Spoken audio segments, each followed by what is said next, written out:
Hello one and all, welcome to another video on this channel, Greggington Rise of Kingdoms.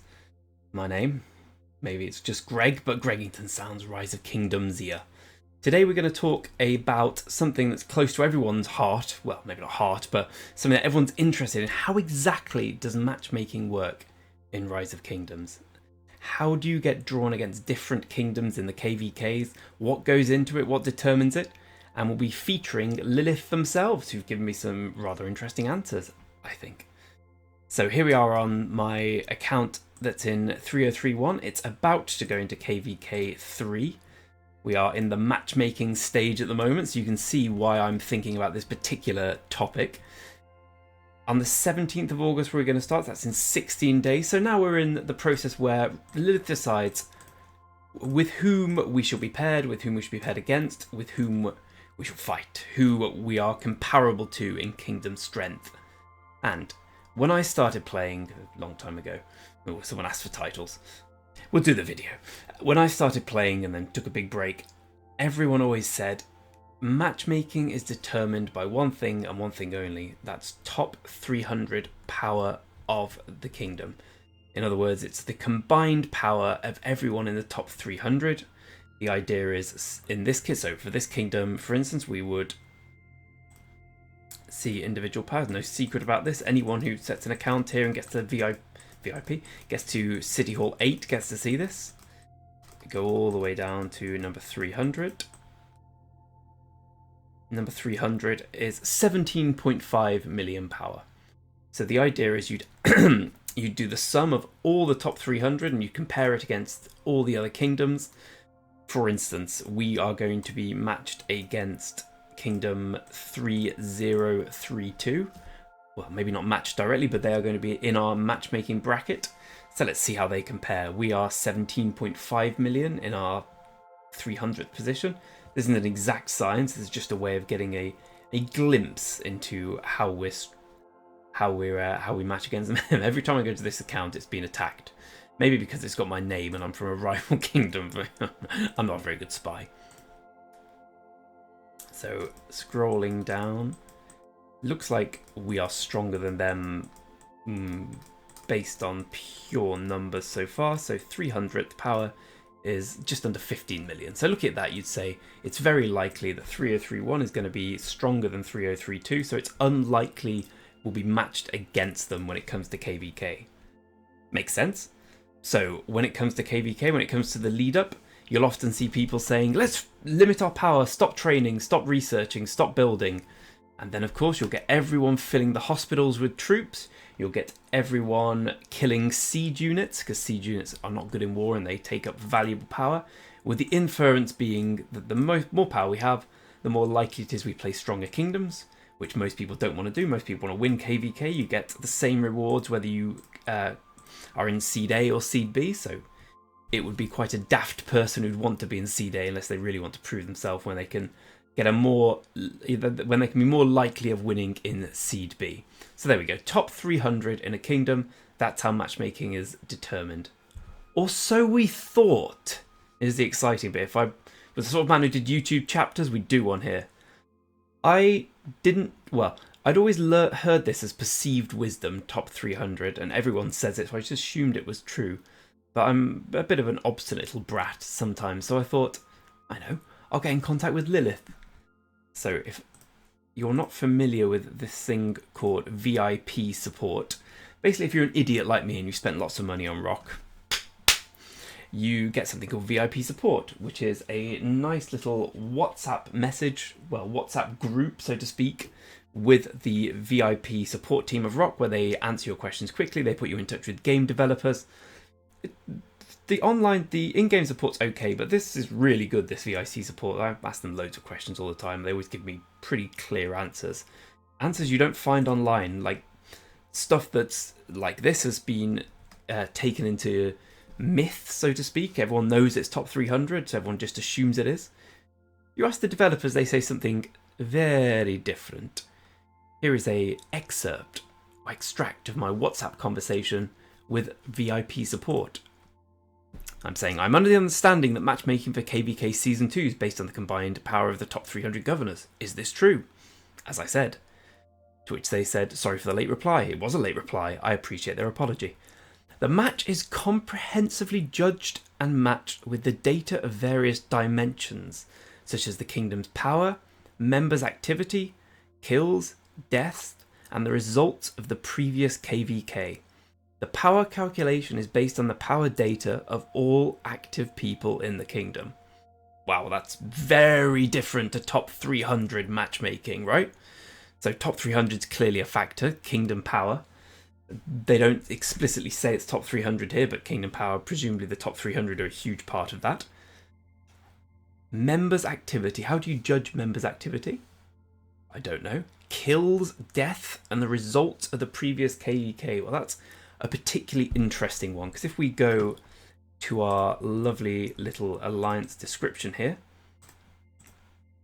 if I can remember how to get it, I'm bad at these things. Oh, very bad at these. Here we go. So, Dark Souls wins KVK1, blah, blah, blah, blah, blah. Yeah, I need to sort the description out. Wins KVK1. We did win KVK1. We got all the sanctums, all the holy sites. We got really good rewards for it. What we didn't do is we didn't claim the ziggurat. Our allies in 3030 were much stronger than us, and they really helped us out. They were the senior partner of KVK1. We were happy to help them and accept their help, so we won together. But they claimed the ziggurat, so according to ROK Matchmaking, we lost. We don't get the star for KVK1, so we lost.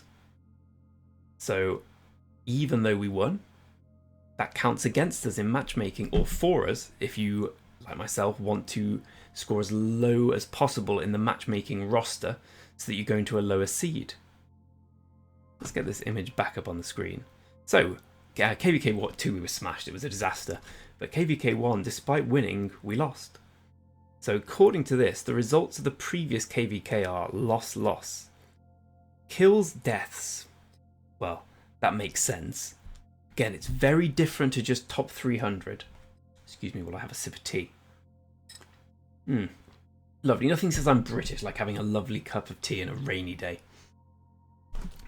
Power calculations based on the power data of all active people in the kingdom. So not just the top 300. Everyone. Let's go back to our kingdom rankings. We're an interesting kingdom because you can see at the top here we have a couple of really strong players. We have 6 strong cross-season players. We have my good self as the only really active. Well, we've got some tier 5 from same season, but as you may know from same season, cross-season, a same season tier 5 is worth so much less than cross-season. Nanga has 300k more power than me, and he's probably twice as strong as me given the commanders and the gear he has. So anyway, let's keep scrolling down. We have a lot of active players in this kingdom. They're not necessarily strong, but they sign on every day. They farm, they do forts, they play, they enjoy it. Okay, you can see we're scrolling down and down, and we've still got most people are in groups. Most people are in alliances. So we get down to it. It's probably about here where it starts being people. Yeah, okay. Now we've got long lists of people I don't know who don't do. So let's say we've probably go a bit higher than this. So we've got 600 or so, I'd say. Looking at this, 600 active players in the kingdom. That seems about right. Maybe 500, we'll say, for argument's sake. So as we have 500 players who are active, maybe 600, are we doing the combined power of all these people? Does ROK deem all these people active? Is it binary? Do we have active, not active? If active, count power. If not active, don't count power. So I work in IT, and I know these things are, when you do a formula like this to work out, for instance, matchmaking, you want to do the simplest possible thing, which is why I thought top 300 would be a really good way of doing it, because it's very simple. You have a list from one kingdom, you have a list from the second kingdom, you have 40 lists, you just do the top 8, then the next 8, then the next 8. But ROK deny this and say there's far more to it. I haven't got this chat here, but I've spoken with someone else who himself is a member of the ROK VIP support and has spoken with them about filling hospitals.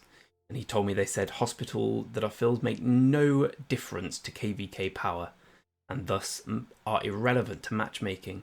I'm sure you've all played in the kingdom where before KVK the king will say, right, we're having big wars today, everyone fill the hospitals. We want every hospital to be 90% full by the time we go into KVK, matchmaking finished. But according to ROK VIP support, this is anecdotally, not through my own evidence, that doesn't matter either. So there's far more to it here than just a plain top 300 ranking from one kingdom against the other 39, listing them out and working out who plays who. So, fascinating, right? There's more. I was asking them about KVK 3, because that's the one we're going into. I was asking whether or not it'll be all Seed A or Seed B. I haven't done KVK 3 for a few years, to be honest, so I'm a bit out of date with this. I think they had Seed E when I did it last. So I was trying to ascertain if there were 5 seeds, because there's 40 kingdoms, the map's an 8 kingdom map. So it seems likely to me there'd be an E seed. So you'd have the A seed together, the B, the C, the D, and the E. So as our kingdom, we're trying to get into D seed in the hope that we'll play against the other D seed kingdoms. We're, say, 1's the strongest kingdom, 100's the weakest. We're probably 60, 59, 61, about that area. So we're looking to get into the top of D seed, not the bottom of C seed. However, they've told me again, the system will match the teams with the same pattern according to their power. For example, a team of A, B, B, B will only be matched with a team of A, B, B, B. Blah, blah, blah, blah. There are 8 kingdoms in one map. They may be AABB versus AABB, or ABCD versus ABCD. So I did a bit of investigation into the power of all the kingdoms in our matchmaking bracket. We are about half as strong as the top kingdom, which I think is 3035 or 3045. So say we have 7 billion combined power, they have 14 billion. So there's every chance that we fight against them in KVK3. Seems weird. ABCD against ABCD instead of AAAA versus AAAA, or BBBB versus BBBB. So what they're saying here is the seeding, specifically this for KVK3, doesn't seem to matter so much, because you'll be placed, whatever your kingdom strength is, you'll be placed against comparable kingdom strength, with the 2 camps forming the distinguishing feature. So the 2 camps will be roughly balanced, whether that's ADDD or AAAA versus the equivalent. So this is all very different, isn't it, to top 300 of each kingdom fights is listed against each other, and everything's gauged from that. Now there's a few caveats here. Firstly, I'm talking to ROK VIC support, and as a person, I presume, they may not know, they may be guessing. In the past they've been very good and they've never given me bad information, but there's every chance that someone is not quite sure and is just, maybe not bluffing, but blagging. I mean, when we talk about what they do and don't know, this was their response at the end. You're welcome, have a nice day, you too. And then they sent me a picture of a dog holding a heart. So whether we can read anything into the dog holding a heart, I don't know. But what we could suggest is that this person is perhaps not the game developer working on in the annals of the Lilith headquarters, crunching numbers, working in binary logarithms all day, and it could just be a 14-year-old intern who sends pictures of dogs. I don't know. But it's certainly what ROK are saying to me. They're saying this in, I suppose it's a private forum. They've never said to me, please don't share this information. So as far as I'm aware, this is all fair game for us to all talk about and get to grips with how matchmaking works. So this almost changes everything for us. Instead of the understood aphorism, almost the heuristic that, okay, it's KVK time, let's all fill our hospitals, kill our siege, not gain power, not do anything for a while. None of that could matter. If you won the last three KVKs, then everyone in the kingdom's left. You're probably still going to have a high seed. Whereas comparatively, if you've lost the past 3 KVKs and then everyone's come in, you're probably still going to have a low seed.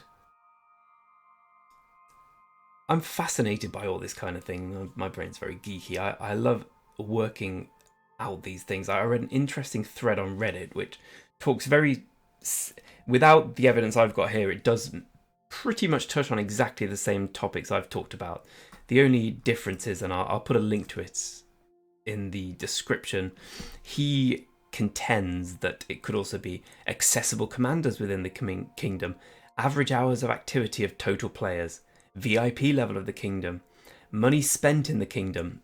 Again, he's just postulating here, but we've seen what Lilith said to me here. This is all very possible that all these factors do come into it. And maybe Lilith are very happy for us to go in our little bubble of, oh, it's all top 300, whereas they have far more sophisticated means of judging matchmaking in the background. Again, another thing I'd say against this is I work in IT. I know how hard it is to write sophisticated algorithms and data capture patterns like this. It's really not easy. That's why I've always thought the top 300 would make far more sense, or even the entire kingdom power. Maybe some sort of ratio with kills and deaths as well. But that's, again, a lot harder, hence me thinking it was probably the simplest way of doing it. But maybe that's not the case. I've got no answers here. I've only got more questions. I hope this has given some answers at least to people who are interested in how matchmaking works. Not just for KVK3, which is coming up for us on the right-hand side, but in general here, how all matchmaking works on ROK. Apparently, there's far more to it than met the eye. Who knew? Anyway, thanks very much for watching. If you're interested in these kind of videos, please do subscribe to the channel. It seems to be growing rather well, and I'm enjoying that rather immensely. So thanks to everyone for your support. The only thing I will say is shout out to all my good friends on 3031 who say, you never shout me out during the videos. So Aksai, Ninja, this is for you. And thanks to everyone for watching. If you want to talk more about KVK Matchmaking, or you want me to ask any questions to VIP ROK support, please write in the comments. I'm happy to act as a mouthpiece. They already know I'm a gobby little shite, as I message them about 4 times every day, like, hello, quick question about Saladin's 4th skill. And I imagine when they see it, they go, you alright, Greg? Yep. Yeah, it's that knobhead again. Yeah, I know. Send him a picture of a dog. Actually, I think we will end on the dog, just to sum it all up. Matchmaking, yeah. Picture of a dog with a heart. Lovely old job. Thanks for watching. See you next time.